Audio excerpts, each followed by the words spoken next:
I was waiting for the music. Thank you. I am one of the most well-known, well-respected, and sought-after etiquette experts in the country. Everybody sit up. I have disrupted the etiquette industry, and I am at the top of my game. But it wasn't so long ago that I found myself wrapped in blankets on a cold night, sleeping on the ground in downtown San Diego. I can remember it so vividly.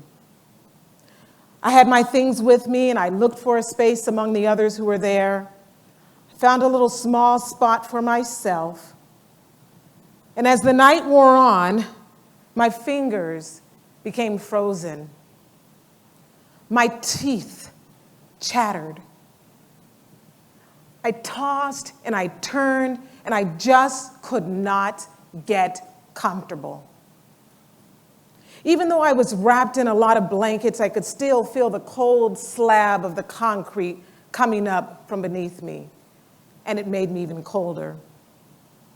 I had a hat on my head, and I pulled it down over my ears, and I curled up in a ball, and I did everything I could to try to find sleep. I know what you're thinking, that I was homeless and hopeless. The truth is, I was not homeless, and I was far, far, far from hopeless. As a matter of fact, I had so much hope in that instance that I went to downtown San Diego and I slept on the ground because the next morning I wanted to do something extraordinary. I was there to audition to be a cast member on the Martha Stewart Apprentice.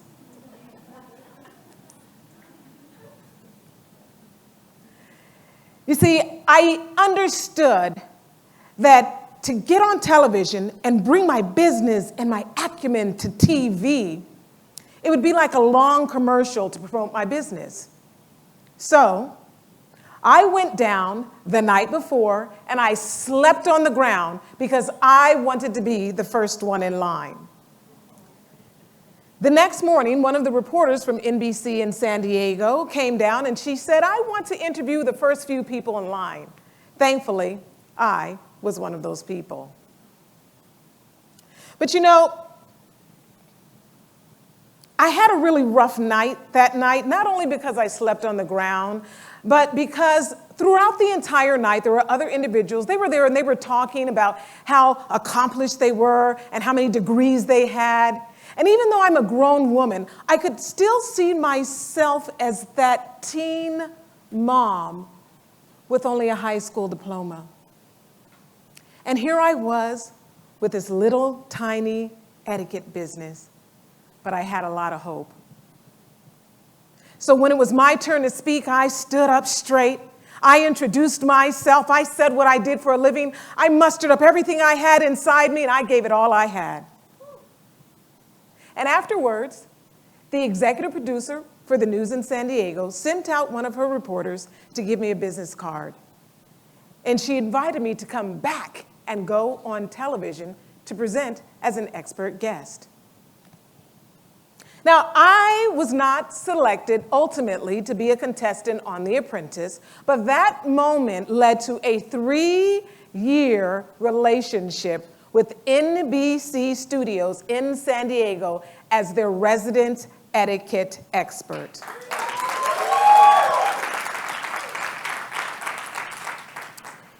It's the moment that we take the chance to do something extraordinary.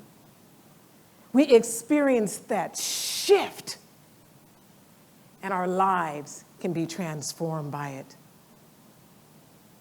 Seeing the end, envisioning the prize, having faith in God, and figuring out a path on how to get there is the motto that I've always lived by. The one thing I could see clearly was myself on national TV. So I went for it. And it was hard. I spent a tremendous amount of money and time and effort traveling to journalism conferences, TV workshops. I wrote articles. I put them on the internet. I called producers. I stalked them. I emailed. I called again. And I heard lots and lots of no's, and in many instances, nothing but silence. Silence, because if producers are not interested in what you have to say, they don't respond. They say nothing. But I persisted. I continued on. I became a stalker. And I went after those producers, and I kept in my mind that I knew that I had something valuable to give. And after 2 years of trying, I landed my first national appearance on the Today Show.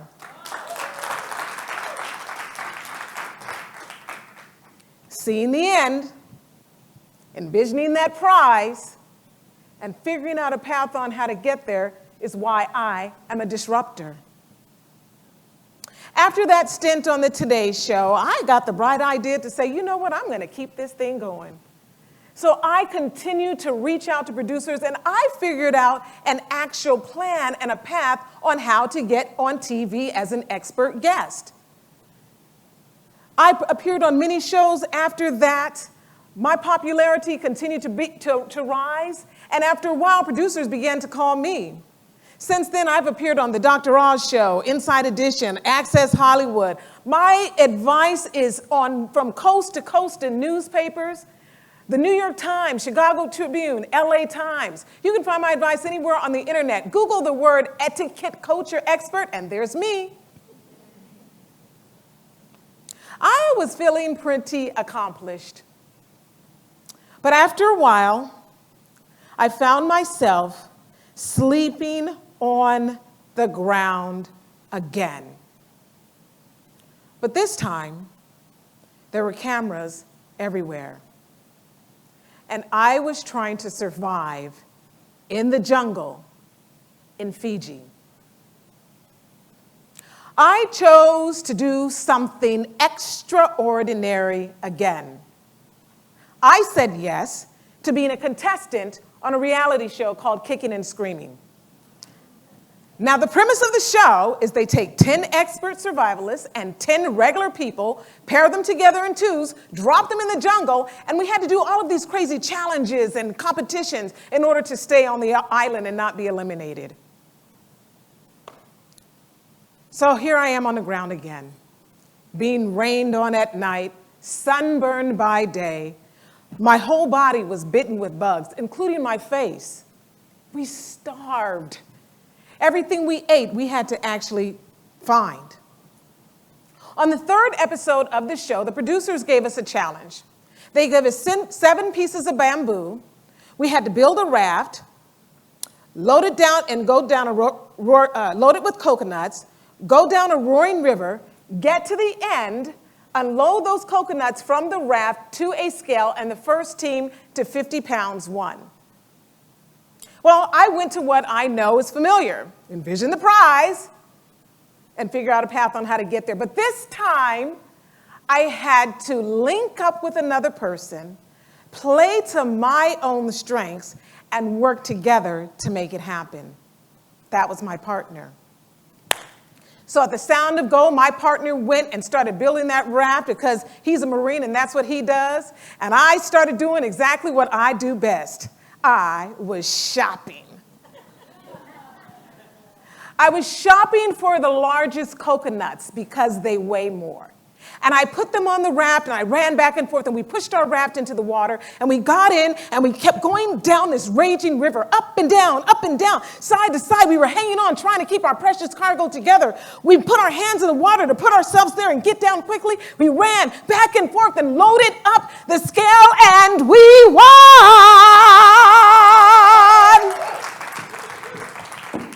We won! Me and my partner, we did pretty good. That show was 8 episodes long, and we lasted until episode number 7. The etiquette lady in the jungle, that is extraordinary. You know, the entrepreneurial journey is much like that coconut and raft challenge. You have to build your own raft, bring in your resources and expertise, partner with another person, push out your idea, ride that wave of uncertainty, get to the end, and unload and build your empire from there.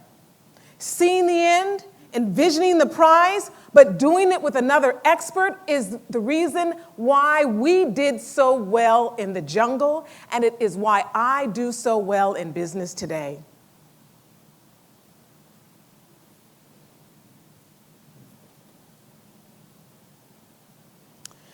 Being on television and being very popular and having all this notoriety was great. But I was feeling a void. And to try to discover what that void was, I went to a women's conference. And I sat down in a panel and listened. And they talked about telling your story. And at the end of that panel discussion, they asked for 3 volunteers to stand up and tell their story. So I volunteered. I stood up to volunteer. And I told my story in the 1-minute time frame. And when I was done, I got a standing ovation and the crowd went bananas. And I was walking back to my seat feeling really good. And one of the panelists said, well, that's a nice story, but how are you going to monetize that? And I stopped, and I turned around, and I was walking backwards just looking at her, shell-shocked. And I sat down, and all the ladies around me were giving me an atta-girl and patting me on my back. And all I could think was, how am I going to make money? You see, even though I had all of this notoriety and success, I wasn't really making any real money in my business. As women, we have a tendency to build this business and we decide that we're going to help the world, and we focus so much on wanting to help other people. But the thing, ladies, that we forget to do is make money. So I had to take a step back and reflect and try to figure out how I was going to scale my business and make money. And so what I did was I listened. I listened to what was being asked of me.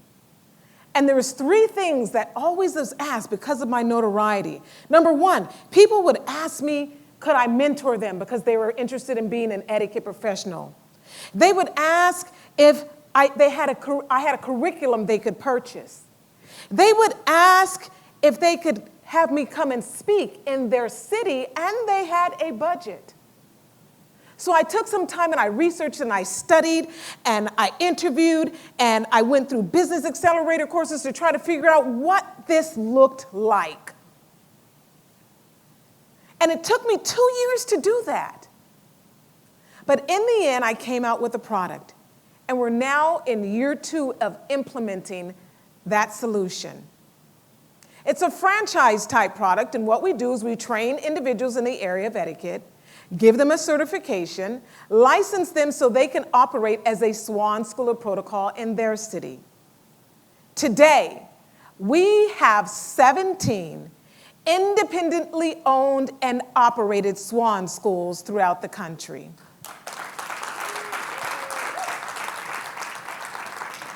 And I am making real money.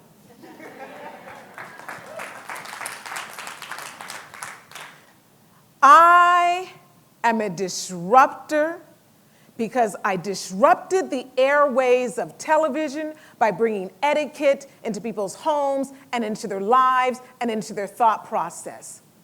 I am a disruptor because I have kept my eye on the prize and in my faith in God have stayed laser focused, always recognizing that His goal for me is always success. I have disrupted the etiquette expert space, and I am taking it by storm and empowering other women to do the same. 50% of our economy is built on the backs of small businesses, and I am disrupting the small business space by giving women a plan and a structure and a model to be successful and make money. I am extraordinary, and I am a disruptor.